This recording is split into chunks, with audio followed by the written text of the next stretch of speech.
Hey guys, welcome back to the channel. তো আজ আমরা কথা বলবো এলিজিস যাদব নিয়ে। তো তোমরা যারা ইউটিউব ফলো করো বা এখন যারা বিগ বস ফলো করছো, টিভি ফলো করছো, তারা জানো যে এলভিস যাদব একজন পপুলার ইউটিউবার, যার মতলব সাবস্ক্রাইবের সংখ্যা মিলিয়ন, যে কমেডি ভিডিও বানাতো, রিসেন্টলি ব্লগও বানাতো, যে বিগ বস OTT 2-তে উইনার হয়েছে অভিষেককে হারিয়ে, ফুকরা ইনসানকে হারিয়ে। যে রিসেন্টলি ভাইরাল হচ্ছে একটা কারণে, রিসেন্টলি আরেকটা কারণে ভাইরাল হয়েছে, তার ম্যাক্সটানের সাথে তার ঝামেলা নিয়ে।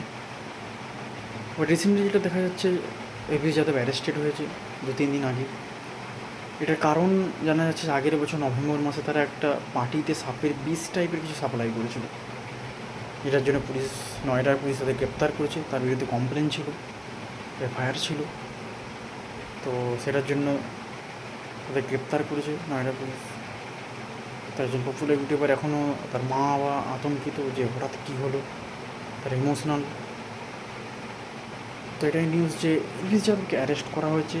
তার সাথে আরও কে অ্যারেস্ট হয়েছে সেটাও জানি না, বাট সে যখন অ্যারেস্ট হয়েছিল হাসি খুশি মনেই যাচ্ছে হয়তো তাড়াতাড়ি ছাড়া পেয়ে যাবে। বাট স্টিল যেটা খবর শোনা যাচ্ছে যে তারা ওই সাপের বিষ একটা পার্টিতে সাপ্লাই দিয়েছো, সেটাই কেউ FIR করেছিল, তার ফলেই তাদেরকে ধরেছে এবং তার জেল হয়েছে। বাকি ঘটনা সে যখন জেল থেকে ছাড়া হবে, সে হয়তো প্রকাশ করে মিডিয়ার সামনে বা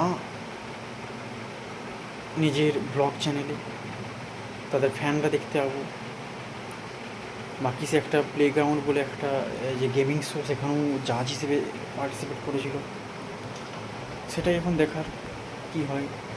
চলো, টাটা।